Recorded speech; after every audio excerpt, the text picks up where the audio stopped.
नमस्कार, मैं हूं विशाखा ठाकुर और आप देख रहे हैं 3.0 टीवी। वर्चुअल डिजिटल एसेट्स आज सुबह एशिया सेशन के दौरान मिक्स्ड ट्रेड कर रहे हैं, जिसमें कि बिटकॉइन और इथेरियम ब्लॉकचेन के ईथर जैसे बेंचमार्क टोकन अपने साप्ताहिक लाभ में जोड़ रहे हैं। मीम कॉइन्स रेजिस्टेंस में चलने के बाद कंसोलिडेट हो रहे हैं, जबकि 18 मार्च को डेवलपर्स और इंजीनियर्स के लिए ग्लोबल एआई एनवीडिया कॉन्फ्रेंस से पहले एआई या एआई से संबंधित टोकन बढ़ रहे हैं। बिटकॉइन मार्केट कैप के हिसाब से सबसे बड़ी क्रिप्टो करेंसी एक उतार चढ़ाव वाले हफ्ते में $67,000 के करीब मंडरा रही थी, जिसमें कि भारी उतार चढ़ाव देखा गया। सातोशी नाकामोटो ने थोड़े समय के लिए $69,200 की नई सर्वकालिक ऊंचाई को छू लिया और 10 साल के अंतराल के बाद व्हेल के बढ़ने के कारण 10% से अधिक की गिरावट आई। BTC हाल ही में $67,188 के स्तर पर ट्रेड कर रहा था, जो कि पिछले 24 घंटों में 1.4% और हफ्ते के लिए 7% अधिक है। कई फैक्टर्स बिटकॉइन के फैक्टर्स को प्रभावित करते हैं, जिसमें कि institutional adoption, macro economic trends, regulatory developments और इन्वेस्टर सेंटिमेंट शामिल हैं। फेड प्रमुख की हालिया टिप्पणी ने आग में घी डालने का काम किया है, जिन्होंने सावधानीपूर्वक दृष्टिकोण के माध्यम से इस साल के अंत में रेट्स में कटौती की पुष्टि की है। विश्लेषकों को उम्मीद है कि रुक कर होने वाले बिकवली के बीच इंस्टीट्यूशनल बाइंग के कारण बिटकॉइन का लक्ष्य ऊंची चाल का होगा। इथेरियम $4,000 के निशान पर पहुंच रहा है। दूसरा सबसे बड़ा क्रिप्टो एसेट हाल ही में पिछले 24 घंटों में 4% की बढ़त के साथ $3,934 पर पहुंच गया। लाभ दर्ज करने के लिए ईथर को सोलाना सोल, कार्डानो ADA का साथ मिला। फिगमेंट यूरोप एक इंस्टीट्यूशनल स्टेकिंग सर्विसेज प्रोवाइडर और एपेक्स ग्रुप बर्मुडा स्थित एक global financial services provider exchange traded products पेश करने की योजना बना रही है, जो कि निवेशकों को स्टेकिंग से एडिशनल रिवॉर्ड्स के साथ ईथर और सोलाना कीमतों का एक्सपोजर देते हैं। दूसरी ओर एआई संबंधित टोकन Fetch.ai और सिंगुलैरिटी नेट में 30% से अधिक की वृद्धि हुई। पिछले 24 घंटों में ग्लोबल क्रिप्टो मार्केट कैप 2% बढ़कर $2.55 ट्रिलियन हुआ। दूसरी ओर टोटल क्रिप्टो मार्केट का वॉल्यूम 24% गिरकर $135.3 बिलियन हो गया। DeFi में कुल वॉल्यूम वर्तमान में $12.7 बिलियन है और सभी स्टेबल कॉइन्स $123.5 बिलियन, जो कि कुल क्रिप्टो मार्केट के 24 घंटे की वॉल्यूम का क्रमश 9.54% और 91.3% का प्रतिनिधित्व करता है। बिटकॉइन का प्रभुत्व वर्तमान में 51.67% है, जो दिन के दौरान 0.28% कम है। टॉप 100 टोकन का बैरोमीटर IC15 इंडेक्स 2.3% बढ़कर 86,704 पर पहुंच गया। इस बीच एसेट मैनेजर बिटवाइस के क्रिप्टो रिसर्च एनालिस्ट ईथर पर सकारात्मक दृष्टिकोण रखते हैं। युआन लियोन का मानना है कि ईथर इस साल $8,000 से $10,000 से ऊपर जाएगा, शायद इससे भी अधिक। बिटकॉइन के ऐतिहासिक ऊंचाई पर पहुंचने से बिटगेट के क्रिप्टो करेंसी एक्सचेंज का क्लाइंट बेस 25 मिलियन से अधिक हो गया है और फरवरी में स्पॉट और फ्यूचर्स वॉल्यूम में महत्वपूर्ण उछाल आया है। बिटगेट के 2023 रिजल्ट्स में 8 से 20 मिलियन की उल्लेखनीय वृद्धि देखी गई और ट्रेडिंग वॉल्यूम लगभग 2 गुना हो गया। जैसे ही 2024 में क्रिप्टो करेंसी मार्केट में उछाल शुरू हुआ, बिटगेट ने पिछले 2 महीनों में 5 मिलियन और निवेशकों को जोड़ा, जिससे कि 25 मिलियन क्लाइंट प्राप्त हुए। एक डायनामिक और सिक्योर ट्रेडिंग एनवायरनमेंट प्रदान करने की कंपनी की प्रतिबद्धता इसके रणनीतिक विस्तार और इनोवेशन में परिलक्षित होती है। फरवरी में बिटगेट ने एल्विन कैन को नए चीफ ऑपरेटिंग ऑफिसर के रूप में नियुक्त किया और लैटिन अमेरिका में ट्रेडर्स को आकर्षित करने के लिए लियो मेसी के साथ अपनी पार्टनरशिप का लाभ उठाने की योजना बनाई।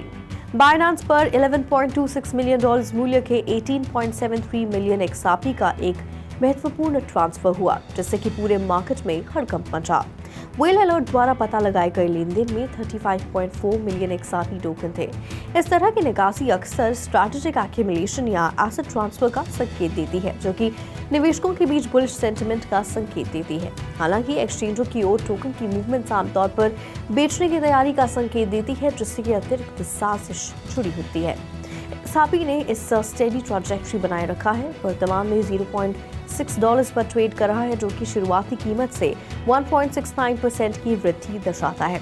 अब सवाल ये बना हुआ है कि इस बड़े पैमाने पर विड्रॉल से लोकप्रिय टोकन की कीमत पर क्या प्रभाव पड़ेगा। कुछ लोगों को कम सप्लाई के कारण मूल्य में वृद्धि की आशंका है, जबकि अन्य संभावित मार्केट मैनिपुलेशन या इनसाइडर ट्रेडिंग के कारण सतर्क रहते हैं। भारत का crypto currency trading platform CoinSwitch 2 crore registered users तक पहुंच गया है, जो देश में अपना पहला प्लेटफॉर्म है।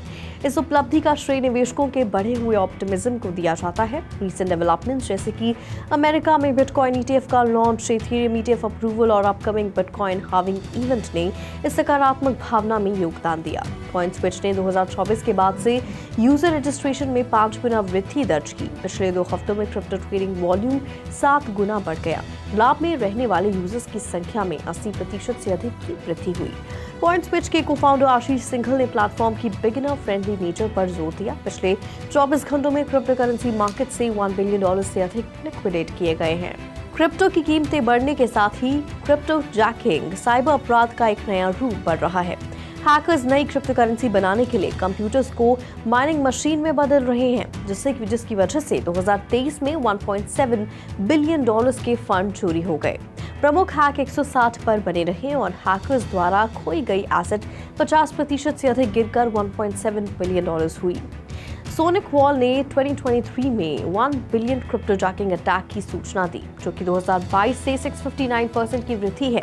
नॉर्थ अमेरिका और यूरोप विशेष रूप से बुरी तरह प्रभावित हुए। क्रिप्टो जैकिंग कंप्यूटर के प्रदर्शन को प्रभावित करती है और हाई एनर्जी कंजम्पशन के कारण हाई एनर्जी कंज्यूम करती है। क्रिप्टो जैकिंग पर अधिकारियों की प्रतिक्रिया धीमी रही है, लेकिन जनवरी में यूक्रेनी पुलिस ने $2 मिलियन मूल्य के एक कथित क्रिप्टो जैकर को गिरफ्तार किया। बिटकॉइन नेटवर्क पर डीफाई डिपॉजिट $2.7 बिलियन से अधिक तक पहुंच गया, जो कि वर्ष की शुरुआत से 723% अधिक है। इसका मुख्य कारण bitcoin layer 2 network Merlin chain है। मर्लिन सील नामक एक अभियान चल रही है, जो कि उपयोगकर्ता एम पॉइंट्स अर्जित करने के लिए बिटकॉइन, स्टेबल कॉइन्स और 1 दर्जन से अधिक बिटकॉइन से संबंधित एसेट्स जमा कर सकते हैं। उपयोगकर्ता अपने एम पॉइंट्स के आधार पर MERL गवर्नेंस टोकन रिवॉर्ड्स का दावा कर सकते हैं और अप्रैल में अपनी हिस्सेदारी वाली संपत्ति वापस भी ले सकते हैं। मर्लिन चेन वर्तमान में एक वॉलेट में डिपॉजिट भेजती है, लेकिन ये जीरो नॉलेज प्रूफ का उपयोग करके एक अलग ब्लॉकचेन के रूप में काम करने की योजना बना रही है। B-Square नेटवर्क पहले ही $500 मिलियन से अधिक डिपॉजिट जमा कर चुका है। Filecoin liquid staking protocol GLIF उन लोगों को पॉइंट देने की योजना भी बना रहा है जो कि फाइलकॉइन ब्लॉकचेन के FIL टोकन को स्टेक करते हैं, जिससे कि GLIF के फाइलकॉइन लिक्विड स्टेकिंग प्रोटोकॉल में लॉग क्रिप्टो का मूल्य बढ़ जाता है। बिटकॉइन का हाल ही में $69,200 का ऑल टाइम हाई नवंबर 2021 में बनाए गए पिछले रिकॉर्ड को पार कर गया। हालांकि ये लेवल शॉर्ट लिव था, क्योंकि क्रिप्टो में इसके बाद के घंटों में गिरावट आई थी। स्पॉट ऑन चेन के ऑन चेन डेटा से पता चलता है कि एक डोमिनेंट बिटकॉइन एड्रेस, जिसमें कि $67.1 मिलियन मूल्य के बिटकॉइन है, 14 साल की निष्क्रियता के बाद अपनी सभी बड़ी होल्डिंग्स को बेचने के लिए रिएक्टिव हो गया। नई सर्वकालिक ऊंचाई ने निवेशकों के बीच मुनाफा कमाने की लहर पैदा कर दी, जिससे कि परिणाम स्वरूप बिटकॉइन कुछ ही घंटों में गिरकर $61,200 पर आ गया। लंबे समय से निष्क्रिय बिटकॉइन व्हेल द्वारा दुर्घटना को और भी बढ़ा दिया गया था, जो कि 2010 से निष्क्रिय था। नए बिटकॉइन की सर्वकालिक उच्च स्तर के बाद अपनी सभी होल्डिंग्स को बेचने के लिए एक्टिवेट हुआ। व्हेल ने 2010 में 1000 BTC माइन किए, जब कीमत $0.28 से कम थी, जिसके परिणाम स्वरूप एक्विजिशन के समय बिटकॉइन की कीमत $280 थी। जब तक उन्हें कॉइनबेस पर बेचा गया, तब तक बिटकॉइन की कीमत $67,116 प्रति सिक्का थी, जिससे कि पता चलता है कि व्हेल को $60 मिलियन से अधिक का मुनाफा हुआ होगा। मेटाट्रेस एक गेमफाई वेंचर ने UAE रैकडाओ से लाइसेंस प्राप्त कर लिया है और वैश्विक स्तर के लिए $25 मिलियन जुटाने के लिए अपना तीसरा निवेश दौर शुरू किया। प्रोजेक्ट ने मई 2022 में अपने NFT कलेक्शन के लिए $500,000 जुटाए हैं और तब से जियोफोरा जियो लोकेशन प्लेटफॉर्म पर एक सफल MVP लॉन्च किया है। दूसरे निवेश चरण में एंजल निवेशक गैलेक्सी द्वारा समर्थित $5,150,000 जुटाए गए। मेटाट्रेस का 83 टोकन सितंबर 2023 में एक्सचेंजों पर शुरू हुआ, जिसने की 400% की वृद्धि प्रदर्शित की और बाजार में अग्रणी स्थिति बनाए रखी। कंपनी अब $25 मिलियन का अपना सीरीज ए निवेश दौर शुरू कर रही है, जिसका मूल्य मेजन कंसल्टिंग ग्रुप द्वारा $296 मिलियन से अधिक है। सऊदी अरेबिया के king Abdulaziz city for science and technology ने देश में ब्लॉकचेन और वेब3 सिस्टम को बढ़ावा देने के लिए एनेमोका ब्रांड्स के साथ साझेदारी की है। साझेदारी का उद्देश्य वेब3 और ब्लॉकचेन इकोसिस्टम में कंपनियों और संस्थाओं के प्रवेश को सुविधाजनक बनाना है। KACST ने पहले ही 13 साझेदारियों पर हस्ताक्षर किए हैं, जिसमें कि global semiconductor group, ELM company और ट्यूलिप टेक्नोलॉजी कंपनी शामिल है। एनेमोका ब्रांड्स ने KSA सहित MENA क्षेत्र में अपनी उपस्थिति का विस्तार किया है और सऊदी के पहले NFT मार्केटप्लेस प्लेटफॉर्म नुक्ता में निवेश भी किया है। संयुक्त अरब अमीरात में एनेमोका ब्रांड ने गेमिंग और मेटावर्स के लिए डिजिटल संपत्ति अधिकारों को आगे बढ़ाने के लिए UAE गेमिंग स्टार्टअप वाकाना में निवेश किया। यूनाइटेड अरब अमीरात स्थित फिनटेक प्लेटफॉर्म नेक्सो को दुबई की रेगुलेटरी अथॉरिटी वारा से प्रारंभिक मंजूरी मिल गई है। UAE इकाई Nexo DTC, crypto brokerage, landing, borrowing और इन्वेस्टमेंट के लिए लाइसेंस लेने की योजना बना रही है।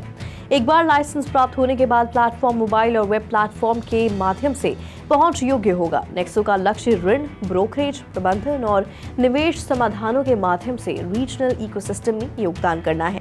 मार्च 2023 में नेक्सो ने संयुक्त अरब अमीरात में कार्यालय खोलने की योजना की घोषणा की, जो इसके ग्लोबल ऑपरेशंस का 30% हिस्सा है।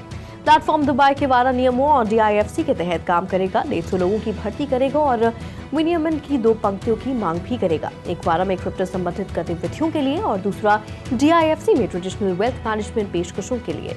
तो आज के लिए बुलेटिन में फिलहाल इतना ही। ऐसी ही Web3 से जुड़ी तमाम अपडेट्स के लिए लॉग ऑन करें हमारी वेबसाइट www.3voicetv.io पर या फिर स्कैन करें QR कोड।